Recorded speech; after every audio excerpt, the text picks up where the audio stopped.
Well, good morning. Check and see. Is it working? It is working. Okay. I'm Backroads Brenton, and this is my camp this morning. It's February 23rd, 2018. And I am camped out in the woods, obviously. I'm Captain Obvious also. In North Carolina, near a little town called Pilot, according to the map. It's outside of Raleigh, though I avoid the big cities. I skirt around them. My general traveling method is to take the smallest roads I can. I mean, sometimes I'll even take dirt roads.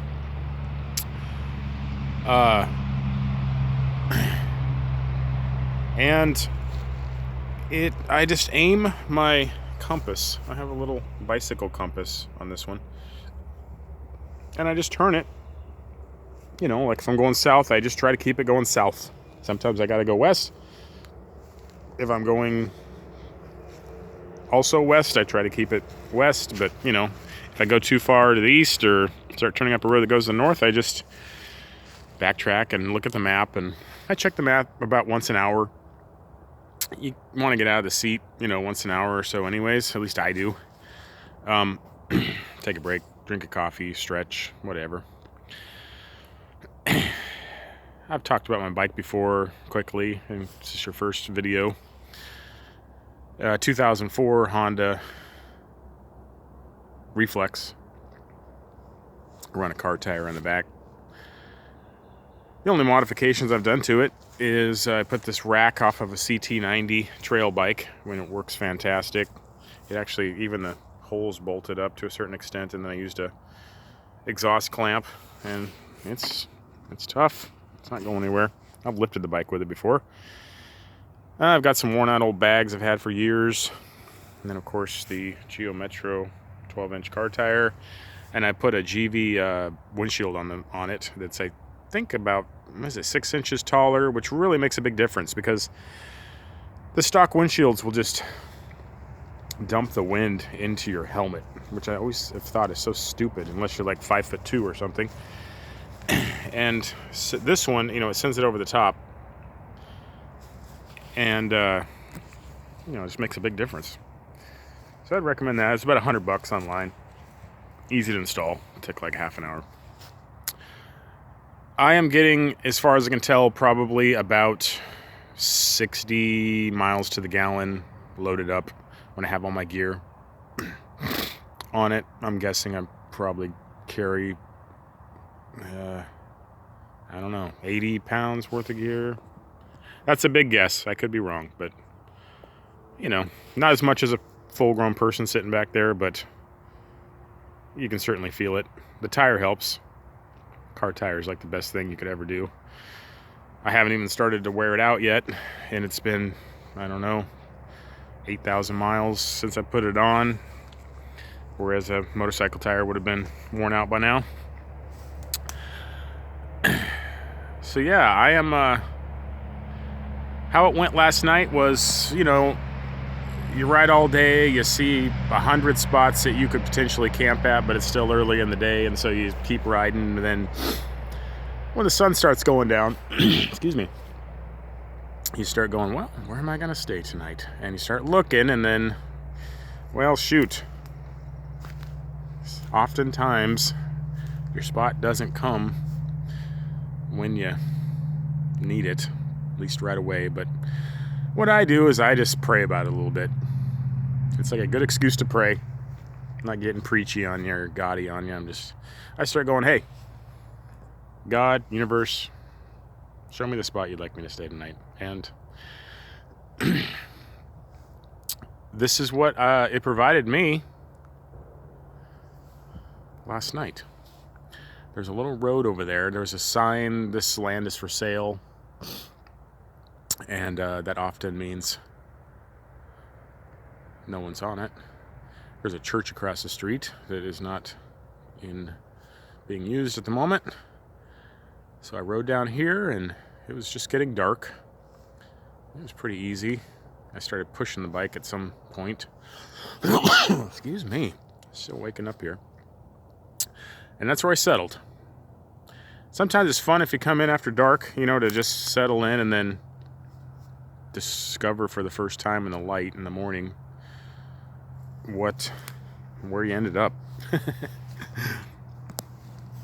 No one's bothered me. Some birds this morning kind of flying around looking at me, but that's about it. It was kind of neat to lay in bed and watch the trees sway. Good way to wake up. So yeah, I don't know. Sometimes I think people would find this boring.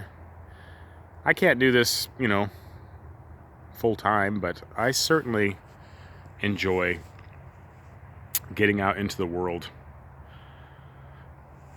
I don't know, quite often. I do this a couple times a year, at least. And I'll do it up, this trip's going to be about a month, if everything kind of goes the way I've planned it. And I'm in no hurry. I'm spending about $20 a day, it seems like. And if I was really trying, I could probably spend less. And that's because the bike gets such good gas mileage. But I've been eating well. I'll stop at good grocery stores, and I've gotten kombuchas and, you know, deli chicken, and I even had sushi one night and stuff. So about $20. When I was coming through the tolls around the mid-Atlantic, I had to spend, you know, another $20 for all the stupid tolls, but whatever. It's still within my budget. And right now it's been, you know, in the negatives up in Michigan. So even this chilly little morning where it's probably 50 feels fantastic to me. And this is how I have a budget adventure. I talked to a sheriff's officer yesterday. He was stopping for lunch at this place I was stopped, and he's a writer also. It always makes me a little nervous when they walk up and start eyeing you and eyeing your stuff, but I'm not doing anything wrong, so I didn't worry much about it. And then pretty soon he's, you know, loosening up and talking about his adventures, and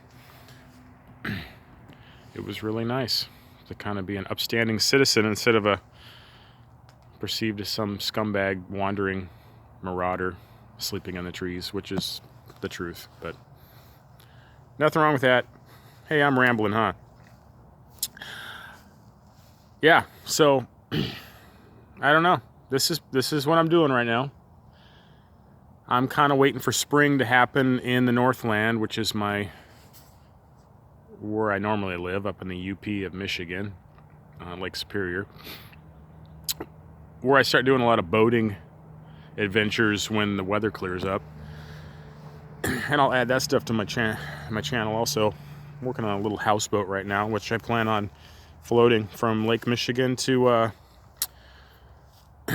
Florida next fall. So I'll be on the boat a lot if plans materialize, which they should.